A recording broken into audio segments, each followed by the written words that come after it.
Hello বন্ধুরা, কেমন আছো তোমরা সবাই? আশা করি সবাই খুব খুব ভালো আছো। তো আমিও খুব ভালো আছি। আজকে জানো তো, আমাদের এখানে না সকালে দেখলাম প্রচণ্ড কুয়াশা। জানি না তোমাদের ওইদিকে কী অবস্থা, তবে আমাদের এদিকে সকালে আজকে প্রচণ্ড কুয়াশা ছিল, একদমই কিন্তু রোদ ছিল না। তাই আমি সকালে উঠেছিলাম, উঠে কিন্তু আবার ঘুমিয়ে গিয়েছি। ঘুমিয়ে যে উঠে দেখছি যে অনেকটা বেলা হয়ে গেছে, প্রায় বেজে গেছে কিন্তু 10টা 30 মতো। তাই আর কি করব, যাই হোক ঝটপট করে উঠে পড়লাম এবং ঝটপট করে উঠে কিন্তু বাড়ির কাজকর্ম শুরু করে দিয়েছিলাম। প্রথমেই কিন্তু দেখলাম যে বাসন অনেক জমে আছে, প্রচুর বাসন জমেছিল। তো প্রথমে ঝটপট করে বাসনগুলো একটু ধুয়ে নিলাম। ধুয়ে কিন্তু একদম ঝটপট করে রান্নাঘরটা পরিষ্কার করে নিয়ে, সমস্ত কিছু পরিষ্কার করে নিয়ে কিন্তু রান্নার কাজে লেগে পড়লাম।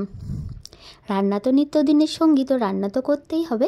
তাই ঝটপট করে কিন্তু সব কিছু পরিষ্কার করে নিলাম। এবার পরিষ্কার না করলে তো আর রান্নার কাজে হাত দেওয়া যায় না। তো পরিষ্কার করে নিলাম আগের দিনের সমস্ত কিছু, পরিষ্কার করে কিন্তু রান্নার কাজে লেগে পড়লাম। তারপরে কিন্তু ঝটপট করে আনাজপাতিগুলো কেটে নিয়ে আর তারপরে কিন্তু রান্নাটা বসিয়ে দিয়েছিলাম। তো আজকে কিন্তু সেরকম কিছু রান্না করিনি। আজকে রান্না করেছিলাম শুধুমাত্র ফুলকপি দিয়ে আলু দিয়ে তরকারি। আর বর কিন্তু শেষকালে নিয়ে এসে হাজির হয়েছিল মাছ। তাই মাছগুলো অগত্যাই আবার ভাজলাম। ভেজে কিন্তু আবার একটুখানি কিন্তু সর্ষে দিয়ে একটু ঝাল মতো করেছিলাম। তো যাই হোক, একটু দেরি হয়ে গিয়েছিল যেহেতু, আজকে কিন্তু খেতে খেতেও অনেকটা লেট হয়ে গিয়েছিল। প্রায় 3টে 30 মতো বেজে গিয়েছিল আজকে কিন্তু লাঞ্চ করতে। তো তোমরা কখন আজকে লাঞ্চ করলে আর কি কি দিয়ে খেলে অবশ্যই কিন্তু আমাকে কমেন্ট বক্সে জানিও। তো দেখো, আমি কিন্তু একদম রান্নাবান্না বসিয়ে দিয়েছি এবং ঝটপট করে নেওয়ার চেষ্টা করছি। আর আলু ফুলকপির তরকারিতে কিন্তু একটু সিম আর অল্প একটু কিন্তু গাজর দিয়েছিলাম, কারণ শীতের সবজি তো, আর শীতের সবজি খেতে বেশ ভালোই লাগে, তাই না?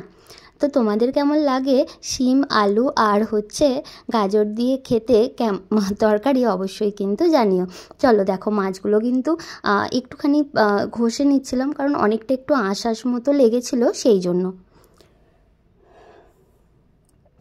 তো মাছের আঁশগুলো একটু ঘষে তুলে নিচ্ছিলাম ছুরি দিয়ে।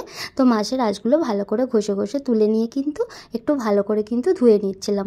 তো ভালো করে মাছের আঁশগুলো ঘষে তুলে ভালো করে জল দিয়ে ধুয়ে নিলাম, এবং জল দিয়ে ধুয়ে কিন্তু অল্প একটু হলুদ আর অল্প একটু কিন্তু নুন মাখিয়ে নিয়েছিলাম। যেহেতু তাড়াতাড়ি করছিলাম, মাছের গায়ে জল লেগেছিল, তাও কিন্তু ওই অবস্থাতেই আজকে কড়াইতে দিয়ে দিয়েছিলাম। তাই মাছগুলো হালকা হালকা অল্প একটু কিন্তু চিটে গিয়েছিল, কারণ জল থাকলে তো মাছটা একটু চিটে যায়। তাই মাছটা কিন্তু আজকে একটু হালকা চিটে গিয়েছিল।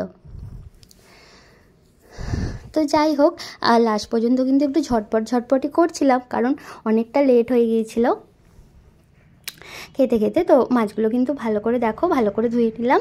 আর ভালো করে ধুয়ে কিন্তু একদম কিন্তু নুন হলুদ মাখিয়ে নিয়ে একদম ভাজতে বসিয়ে দিয়েছিলাম, এবং সাথে সাথে কিন্তু ঝটপট করে রান্নাটা কমপ্লিট করে ফেলার চেষ্টা করছিলাম। তো মাঝখানে কিন্তু দেখলাম একদমই মশলাটা কাটতে ভুলে গেছি, তাই একটু লঙ্কা আর একটু আদাটা কিন্তু অল্প করে হালকা করে একটু গ্রেট করে নিয়েছিলাম। আদাটা হালকা করে গ্রেট করে নিলাম, কারণ কি মানে গোটা আদা তো আর খাওয়া যায় না, সেই জন্য। চলো একদম কিন্তু মাছ ভাজাটা বসিয়ে দিই। মাছ ভাজাটা বসিয়ে দিলেই কিন্তু আজকের মতো রান্না কমপ্লিট হয়ে যাবে।